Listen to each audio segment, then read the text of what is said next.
मित्रांनो, आज आपण पत्रलेखन या घटकाविषयी अधिक माहिती घेणार आहोत। तर सुरुवातीला पत्रलेखन कशाला म्हणतात? तर पत्रलेखन म्हणजे आपल्या मनातील भावना दुसऱ्यापर्यंत पोहोचवण्याचं लिखित माध्यम म्हणजे पत्रलेखन होय। प्रामुख्याने या पत्रलेखनाचे दोन प्रकार पडतात, औपचारिक पत्र आणि अनौपचारिक पत्र। आता बघा, प्रामुख्याने आज फोनचा आपण प्रभावी वापर करत असलो तरी सुद्धा पत्रलेखन आज देखील आपल्याला करावं लागतं, कारण पत्रलेखन ही अशी कला आहे जी कला एकदा तुम्हाला अवगत झाली तर भविष्यामध्ये तुम्हाला कोणत्याही कामामध्ये तुम्हाला पत्रलेखनाची गरज पडणार आहे। तर प्रामुख्याने पत्रलेखनाचे दोन प्रकार आहेत। पहिला प्रकार आहे तो औपचारिक पत्र आणि दुसरा प्रकार आहे तो अनौपचारिक पत्र। आता या दोन्ही प्रकारांमध्ये काय फरक आहे? तर औपचारिक पत्र हे आपण त्याला कार्यालयीन पत्र म्हणतो, ऑफिशियल लेटर म्हटलं जातं। म्हणजे ही जी पत्र असतात ही पत्र आपण अनोळखी व्यक्तीस ही पत्र लिहित असतो, म्हणजे म्हणून याला आपण कार्यालयीन पत्र म्हणतो, ऑफिशियल लेटर म्हणतो। तक्रार पत्र असेल, विनंती पत्र असेल, मागणी पत्र असेल। आणि या अनौपचारिक पत्र म्हणजे काय? की जी पत्र याला आपण घरगुती पत्र म्हटलं जातं, याला घरगुती पत्रे असे म्हटलं जातं। जी पत्र आपल्या जिव्हाळ्यातील माणसांना लिहिलेली पत्र असते, उदाहरणार्थ आई, वडील, भाऊ, बहिणी, मामा, मामी, जी आपल्या ओळखीच्या माणसाला, ही अनोळखी व्यक्तीला आपण पत्र लिहित असतो आणि ही ओळखीच्या माणसाला आपण पत्र लिहित असतो। म्हणून दोन्ही पत्राची भाषेमध्ये आपल्याला फरक पाहायला मिळतो। यामध्ये औपचारिक पत्र लिहित असताना आपण त्या व्यक्तीचा, ज्या व्यक्तीस आपण पत्र लिहित आहे त्याचा आदरपूर्वक आपण एक सुरुवात करत असतो किंवा आदरपूर्वक ते पत्र लिहित असतो। यामध्ये आता बघा, सुरुवातीला बघितलं की दिनांक ही दोन्ही पत्राला आपण दिनांक लिहित असतो। दिनांक ही प्रत्येक पत्राला लिहावी लागते। आता दिनांक काय लिहावी लागते? तर जे पत्र तुम्हाला ज्यांनी पाठवलंय ते कधी पाठवलेलं आहे हे तुम्हाला समजावं म्हणून आपण प्रत्येक पत्राला दिनांक लिहित असतो। यानंतर बघा, आपण हे पत्र लिहित, औपचारिक पत्रामध्ये पत्र लिहित असताना त्या व्यक्तीचा आपण पत्ता लिहित असतो। म्हणजे पत्ता लिहित असताना आपण त्या ठिकाणी प्रति लिहितो। प्रति म्हणजे कोण? ज्याला आपण पत्र पाठवत आहे, ज्याला आपण पत्र पाठवत आहे, ज्याला आपण पत्र पाठवणार आहोत त्याला आपण प्रति म्हणतो। आणि प्रेषक म्हणजे कोण?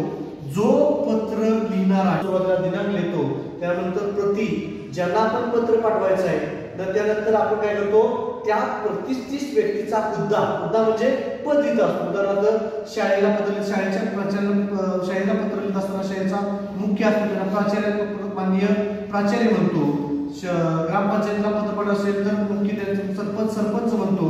त्यानुसार दुसरा आपण जर तुम्हाला एखाद्या क्रीडा मंडळाला पत्र असेल तर तिथं त्या ठिकाणी आपण माननीय व्यवस्थापक म्हणतो। म्हणजे जो त्या मेन व्यक्ती आहे त्या व्यक्तीचा आपण काय करतो, पद त्या ठिकाणी लिहित असतो। यामध्ये त्यानंतर आपण त्या पत्राचा विषय लिहित असतो, तो आपण सविस्तर पाहणार आहोत। या तत्पूर्वी आपण औपचारिक पत्र म्हणजे कार्यालयीन पत्र, ऑफिशियल पत्र म्हणतो जातो। त्यामध्ये दिनांक लिहितो, आपण प्रति लिहितो, विषय लिहितो, त्यानंतर विषय लिहिल्यानंतर त्यांना महोदय, सर, महोदय, मॅडम म्हणतो। त्यानंतर पत्राचा आशय असतो, त्यानंतर शेवटी आपण आपला नम्र, आपला कृपाभिलाषी, त्यानंतर पत्र लेखकाचा पत्ता आपण त्या ठिकाणी लिहितो आणि शेवटी काय लिहित असतो, ईमेल लिहित असतो। आता हे झालं औपचारिक पत्रासंदर्भात। आता अनौपचारिक पत्र ही पत्र मगाशी तुम्हाला सांगितलं घरगुती पत्र, म्हणजे आपल्या जिव्हाळ्याच्या माणसांना लिहित असणारे पत्र। मग या औपचारिक पत्र आणि अनौपचारिक पत्र यामध्ये काय फरक आहे? तर ही अनोळखी व्यक्तीच पत्र असतात, ही ओळखीच्या माणसाला पत्र असतात। या पत्रात देखील आपण लिहिताना सुरुवातीला दिनांक लिहित असतो, दोन्ही पत्रामध्ये दिनांक लिहितो। मात्र इथं पत्र पाठवण्याचा आपण पत्ता लिहित असतो, इथं पत्र पाठवण्याचा पत्ता लिहित असतो। इथं मात्र आपण काय करतो, त्या व्यक्तीस आपण डायरेक्ट प्रिय आईस, प्रिय दादा, प्रिय मामा असं डायरेक्ट आपण पत्र लिहित असतो। आणि त्या व्यक्तीच्या, म्हणजे उदाहरणार्थ आपण मित्राला पत्र लिहित असेल तर आपल्या वयाचा मित्र असतो त्याला आपण नमस्कार करतो। आपल्यापेक्षा थोरांना, मोठ्यांना, आपल्या आई वडिलांना पत्र लिहायचं असेल तर आपण साष्टांग दंडवत म्हणतो, साष्टांग नमस्कार म्हणतो। जर आपल्यापेक्षा लहान असेल तर त्याला त्यास आपण अनेक आशीर्वाद म्हणतो। छोटा आपल्यापेक्षा असेल त्याला आपण आशीर्वाद देतो, पण मोठ्यांचा आपण आशीर्वाद घेत असतो। त्याचप्रमाणे या पद्धतीनं फक्त या दोन्ही पत्रामध्ये काही बदल आहे। तर या ठिकाणी पत्र लिहित असताना आपण इथं या प्रिय आई साष्टांग दंडवत, साष्टांग नमस्कार आपण करत असतो आणि त्यानंतर आपण काय करत असतो, साष्टांग दंडवत म्हटलं की त्यानंतर आपण पत्राला सुरुवात करतो आई कशी आहेस ते पत्राचा आशय देत असतो आणि शेवटी इथं आपल्याला तुझा लाडका मुलगा आणि इथं शेवटी ईमेल देत असतो. या दोन्ही पत्रामध्ये फरक लक्षात घ्यायचा आहे. औपचारिक पत्र आणि अनौपचारिक पत्र. औपचारिक पत्र ही कार्यालय ऑफिशियल लेटर असतात. अनौपचारिक पत्र हे आपले घरगुती पत्र आहे. यामध्ये आपण पत्र लिहित असताना एक आपण आता नमुना पाहणार आहोत. आपण आज पत्रलेखनाचा एक नमुना पाहणार आहोत. 8 दिवसाची सुट्टी मिळावी यासाठी शाळेच्या प्राचार्यांना पत्र लिहायचं आहे. बघा हे औपचारिक पत्र आहे. कुठलं पत्र आहे सांगा मला? औपचारिक पत्राचा हा नमुना आपण आता पाहणार आहोत. 8 दिवसाची तुम्हाला सुट्टी हवी आहे आणि या 8 दिवसाची सुट्टी मिळावी म्हणून आपण शाळेच्या प्राचार्यांना पत्र लिहिणार आहोत. यामध्ये बघा मगाशी तुम्हाला सांगितल्याप्रमाणे हे पत्र जे आहे आपलं ईमेल प्रारूपानुसार पत्र आहे. जे पहिले आपण काय करता लिहित होतो दिनांक या साईडला लिहित होतो. आता ईमेल आपण डावीकडून उजवीकडे जात असतो म्हणून पत्राच्या सुरुवातीला मी सांगितल्याप्रमाणे दिनांक लिहायचे आहे. दिनांक 20 ऑगस्ट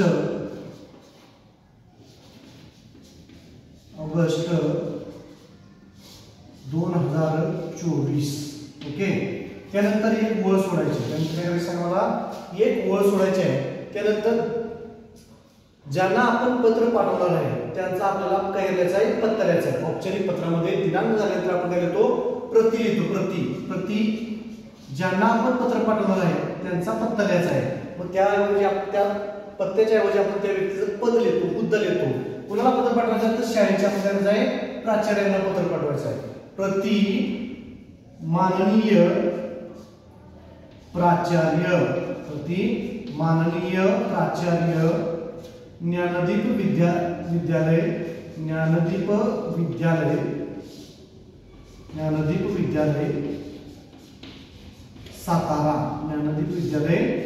सातारा हा आपल्या शाळेचा काय झाला पत्ता झाला. पत्र पुन्हा एकदा सांगतोय बघा. 8 दिवसाची सुट्टी मिळावी म्हणून शाळेच्या प्राचार्यांना पत्र लिहायचं आहे. आता नेहमीप्रमाणे आपण पत्रामध्ये दिनांक लिहिल्यानंतर एक ओळ सोडली. त्यानंतर प्रतिनंतर सोलग्राम द्यायचा. बरेच विद्यार्थी इथं सोलग्राम देत नाही.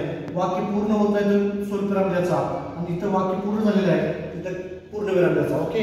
त्यानंतर एक ओळ सोडायची आहे. आता पत्राचा विषय घ्यायचा आहे. काय घ्यायचा आहे पत्राचा विषय.